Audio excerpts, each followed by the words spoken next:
You have any stories from that year that you remember? Oh, well, after that, in 2000, I ended up, I can't remember if this was before or after that, but that was the year I did the first tour with Atmosphere. Like, it was a short one.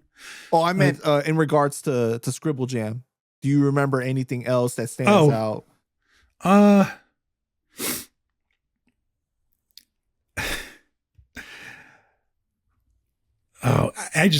Okay. I remember one funny thing. So, there was a hip hop site called Hip Hop Infinity. Right. And they were like big with rap nerds at the time, and underground kids. And they would give their annual top 100 MCs. And I had made number one on their list for that year. And, I saw their booth at Scribble Jam, and I saw the owner. His name is JC Graves. And I walked over to him, and I'm just kind of messing with his stuff and whatever the merch is. I'm just like kind of being a jerk. And because he didn't know who I was. That's just kind of how it was back then. People like, that's why I could enter a battle called Zalzan. And like, people don't see the face and be like, that's Sage Francis. Like, you had a lot of anonymity back then. Right, but anyway, right. I fucked with him, and then we like dapped up or whatever. I thanked him for the list and whatever. He ended up really fucking that site up, and he could have went on to do great things with it. It's unfortunate, but when you think about that though, right? Like, do you wish that you had created a site or something like that, a hip hop site, and did journalism in that way, like early on? Well, I did do that. So I was one of the first to do the website, the forum. So we had a very big forum message board. There was 3 big message boards at the time. It was undergroundhiphop.com, right, Hip Hop Infinity, and the Nonprofits Forum, which eventually became the Strange Famous Forum. But that also turned into our web store, and we also would post blogs. Mm-hmm. So it was journalism of some sort. We would post stories, but it was more about just like having an active community, which grew and grew and grew. And a lot of beef came out of that, like some crazy shit. It's a damn shame we had to get rid of that forum because it was riddled with viruses and it was messing up the whole rest of the website. So at a certain point, I think it was like 2007, we just deaded it completely. And now there's no way to access any of the information. If someone can figure out how, I'd love for that to happen. But I'm pretty sure our web guy, who ended up passing away of brain cancer, rest in peace, Danny Brown, he told me that there's really no way to get that material anymore. But we had like well-known rappers and DJs and producers on these forums talking a lot of shit, telling a lot of funny stories. I did great tour recaps on that forum, stuff that's just lost to the ether now. It's very frustrating, but yeah, we grew our website. That's how we built the record label. But do you feel like you had monetized it to the maximum potential at that time period of what it allowed? I think so, for what we were working with. Yeah. Okay. Yeah. I was selling merchandise through the mail early on. People would just send me cash in envelopes with a printout of the stuff that they wanted. And I would just send it to them. It was like an honor system that we worked off of. Eventually became more professional than that. And I don't expect people to send cash through the mail anymore. but that's how much people trusted us or trusted me. It was just a staff of 1 at the time.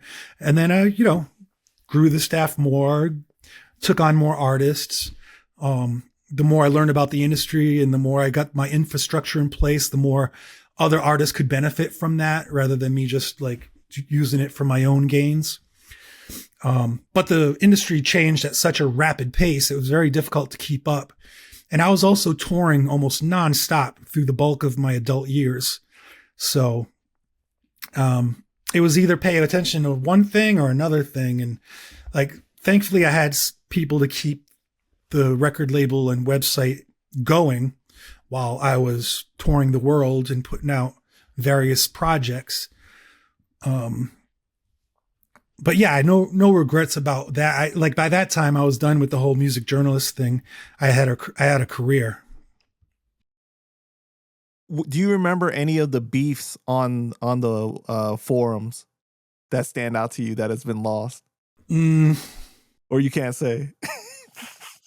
Some I'd rather not say. I know Slug and I had some skirmishes on the forum. Some playful, some maybe not so much. Like I think I antagonized him a couple times. But that's your guy, though. Yeah, it is. It is my guy. Yeah. So no, but sometimes it did feel heated. Yeah.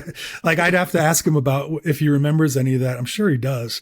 But that was just like those communities fostered those kind of interactions. There was flame wars. There was motherfucking flame warriors.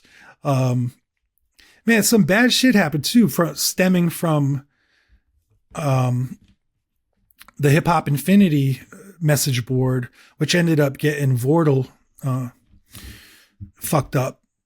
This dude, like the kids were talking shit online, and people never know like what's going to happen in real life. And yeah, we saw some of that happen, and that was bad.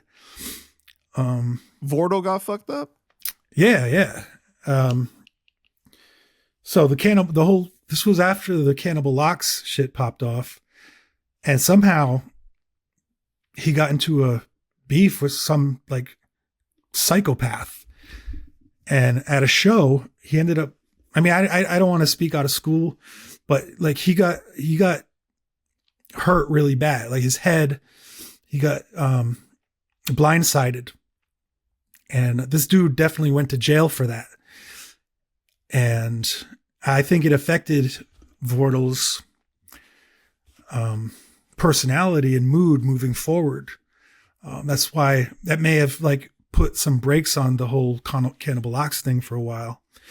But I don't know Vordel at all. I've done one show with him in Brooklyn.